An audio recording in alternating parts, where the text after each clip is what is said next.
Olá, pessoal! Meu nome é Mário Frigeri, sou poeta e escritor e estou convidando vocês para os meus momentos de poesia no YouTube e Facebook. Serão mais de 600 poemas e mensagens, meus e de outros poetas, interpretados com muito carinho para iluminar o seu coração. Venham comigo.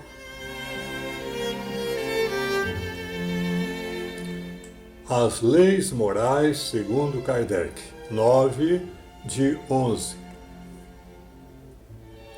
Na terceira parte de sua obra fundamental, O Livro dos Espíritos, Allan Kardec, inspirado pelas entidades superiores que supervisionaram seu trabalho, elabora uma longa e substanciosa exposição da lei divina ou natural e a subdivide em 10 capítulos, assim denominados: Lei de Adoração, Lei do Trabalho, Lei de Reprodução, Lei de Conservação, Lei de Destruição, Lei de Sociedade, Lei do Progresso, Lei de Igualdade, Lei de Liberdade e Lei de Justiça, Amor e Caridade.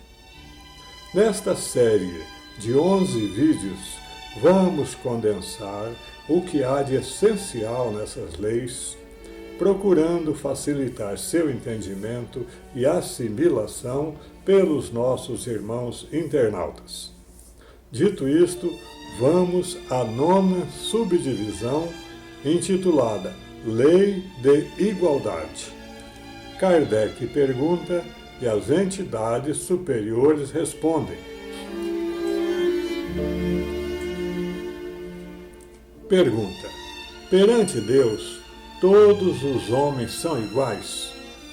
Resposta: sim, todos tendem para o mesmo fim, e Deus fez suas leis para todos. Dizeis frequentemente: o sol brilha para todos, e enunciais, assim, uma verdade maior e mais geral do que pensais.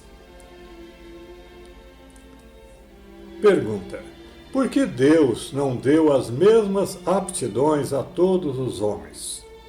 Resposta: Deus criou iguais todos os espíritos, mas cada um deles vive há mais ou menos tempo, e por isso tem feito maior ou menor soma de aquisições. A diferença entre eles está na diversidade dos graus da experiência alcançada e da vontade com que trabalham. Vontade que é o livre-arbítrio.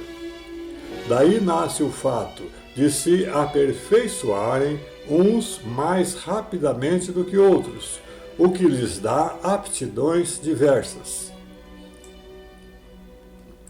Pergunta: passando de um mundo superior a outro inferior, conserva o espírito integralmente as faculdades adquiridas?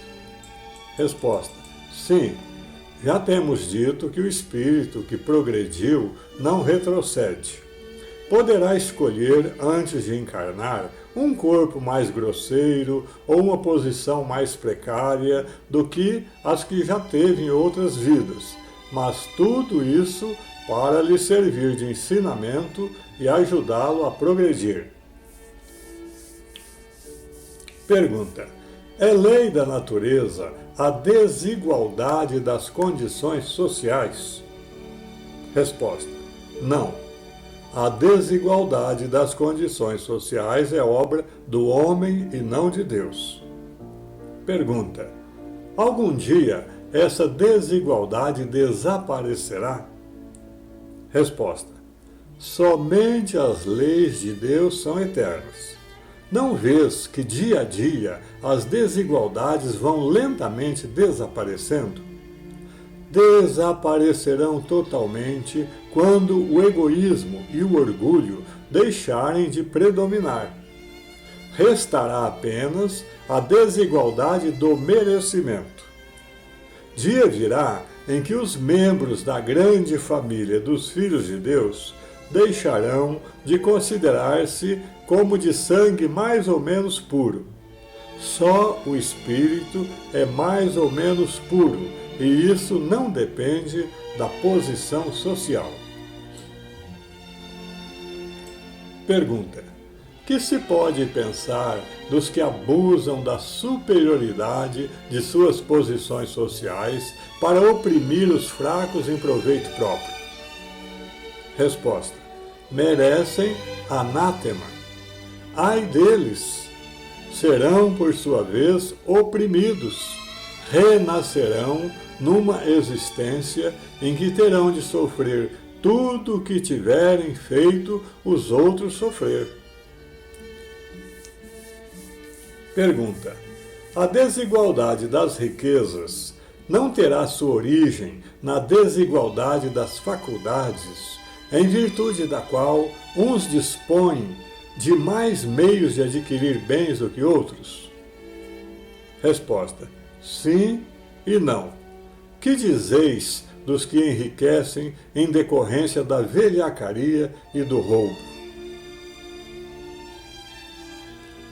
Pergunta: mas a riqueza que alguém recebe por herança não é fruto de paixões más? Resposta: que sabes tu a esse respeito? Busca a fonte de tal riqueza e verás que nem sempre é pura. Sabes, porventura, se não se originou de uma expoliação ou de uma injustiça? Mesmo, porém, sem falar da origem, que pode ser má, acreditas que sejam sentimentos louváveis a cobiça da riqueza, ainda quando bem adquirida, ou os desejos secretos de possuí-la o mais depressa possível? É isso que Deus julga, e eu te asseguro que o seu juízo é mais severo que o juízo dos homens. Pergunta: cabe alguma responsabilidade aos que herdam uma riqueza inicialmente mal adquirida? Resposta: é fora de dúvida que eles não são responsáveis pelo mal que outros hajam feito, sobretudo se ignoram esse mal, como é possível que aconteça.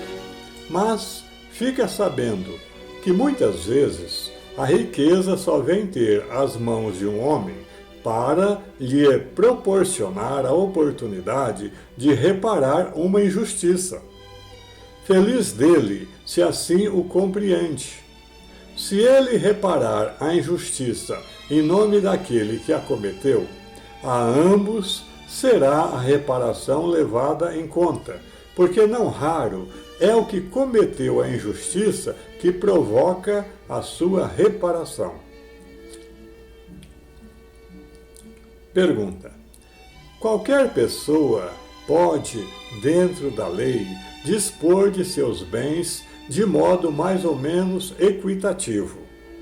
Aquele que assim procede será responsável, depois da morte, pelas disposições que haja tomado?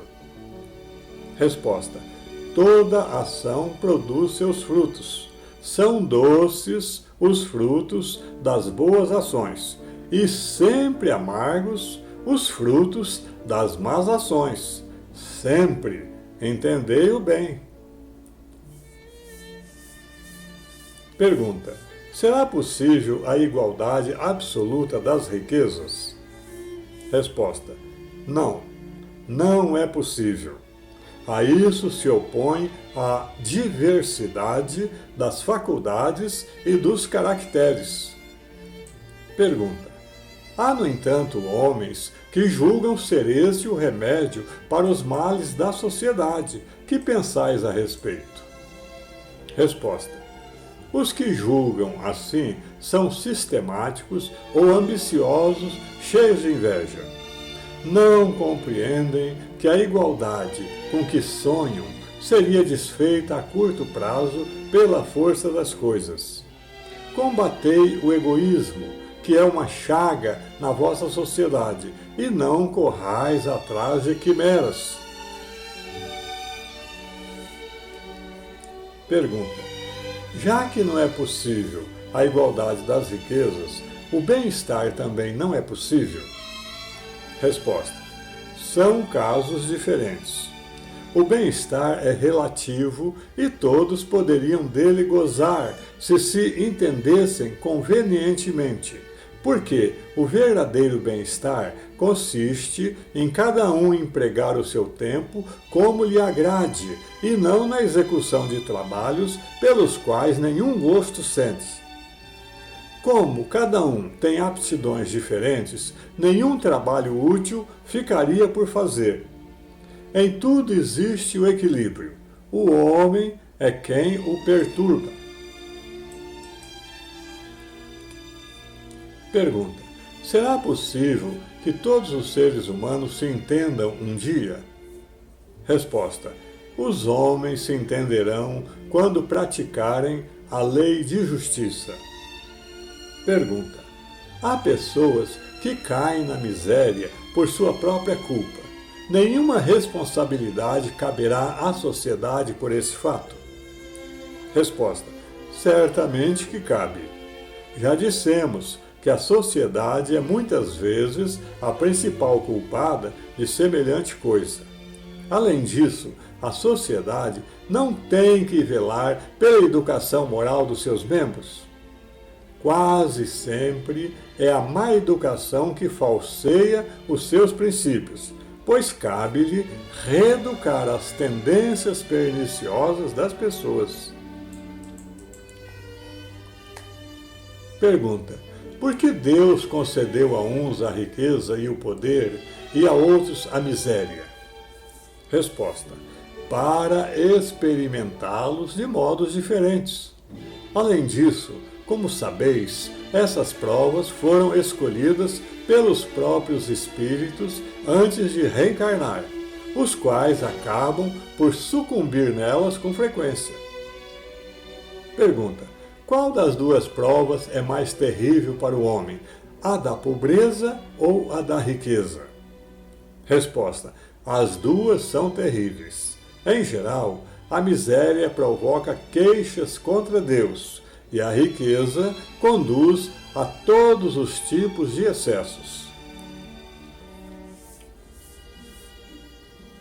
Pergunta: embora o rico esteja sujeito a maiores tentações, por outro lado, não dispõe ele de meios mais amplos para fazer o bem? Resposta: sim, mas é justamente isso o que ele nem sempre faz.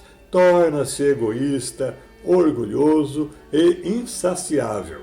Suas necessidades parecem aumentar com a riqueza e ele nunca julga possuir o bastante para si mesmo. Pergunta: o homem e a mulher são iguais perante Deus e têm os mesmos direitos?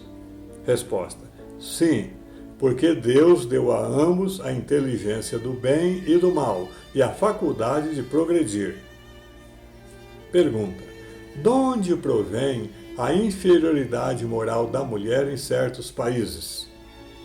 Resposta: do predomínio injusto e cruel que sobre ela assumiu o homem. Essa inferioridade é resultado das instituições sociais e do abuso da força sobre a fraqueza. Entre homens moralmente atrasados, a força faz o direito. Pergunta: com que fim Deus fez a mulher fisicamente mais fraca do que o homem? Resposta: para lhe determinar funções especiais. Ao homem, por ser o mais forte, competem os trabalhos rudes. À mulher, competem os trabalhos leves. E a ambos compete o dever de se ajudarem mutuamente a suportar as provas de uma vida humana cheia de provações. Pergunta: a fraqueza física da mulher não a coloca naturalmente sob a dependência do homem? Resposta: Deus deu a força a uns para protegerem o fraco e não para o escravizarem. Pergunta: As funções que a natureza destinou à mulher são tão importantes quanto as que foram destinadas ao homem?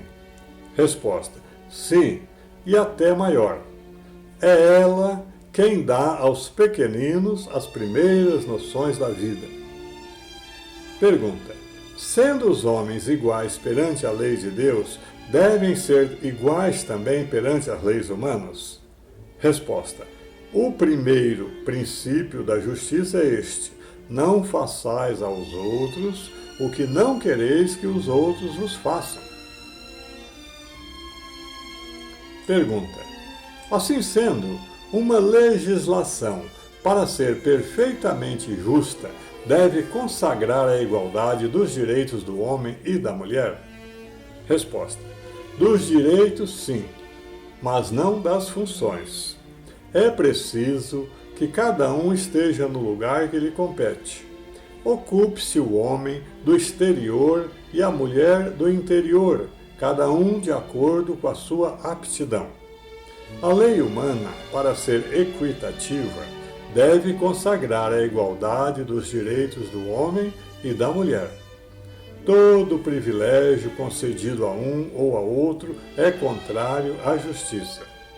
A emancipação da mulher acompanha o progresso da civilização, enquanto a sua escravização marcha de par com a barbaria.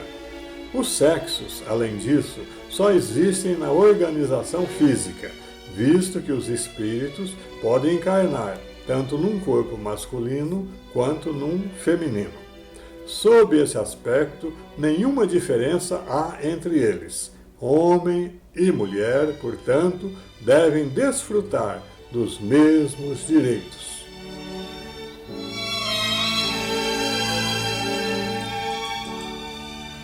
A Lei de Igualdade 9.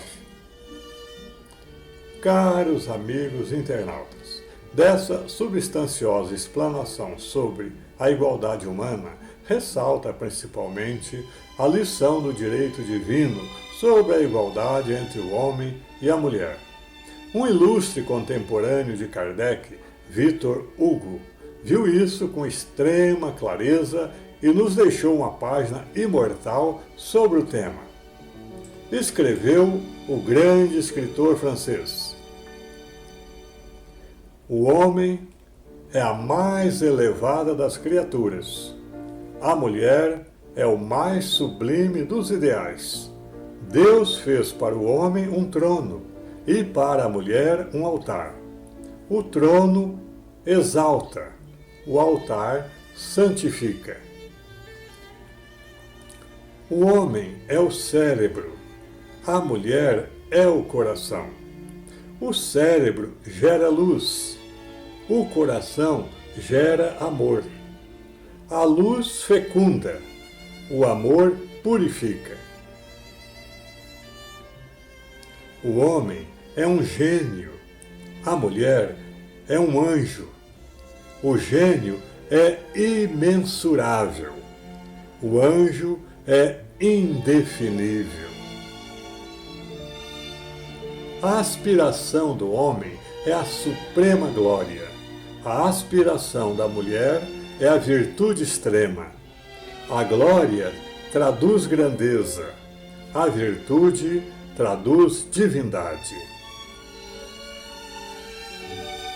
O homem tem a supremacia. A mulher tem a preferência. A supremacia representa a força. A preferência representa o direito. O homem é forte pela razão. A mulher é invencível pelo sentimento. A razão convence, o sentimento comove. O homem é capaz de todos os heroísmos. A mulher é capaz de todos os sacrifícios. O heroísmo enobrece. O sacrifício sublima. O homem é o código. A mulher é o evangelho. O código corrige. O Evangelho aperfeiçoa. O homem é um templo. A mulher é um santuário. Perante o templo, nós nos descobrimos. Perante o santuário, nós nos ajoelhamos. O homem pensa, a mulher sonha. Pensar é ter cérebro, sonhar é ter coração. O homem é um oceano, a mulher é um lago. O oceano tem a pérola que o embeleza. O lago tem a poesia que o deslumbra. O homem é a águia que voa. A mulher é o rouxinol que canta. Voar é dominar o espaço. Cantar é conquistar a alma. O homem tem um farol, a consciência. A mulher tem uma estrela, a esperança. A consciência guia. A esperança salva. Enfim, o homem está colocado onde termina a terra e a mulher onde começa o céu.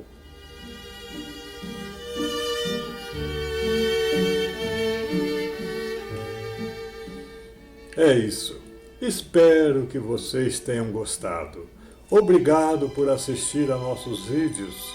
Não se esqueça de deixar seu like, inscreva-se e acione o sininho para receber em primeira mão os próximos poemas. Um grande abraço e muita paz.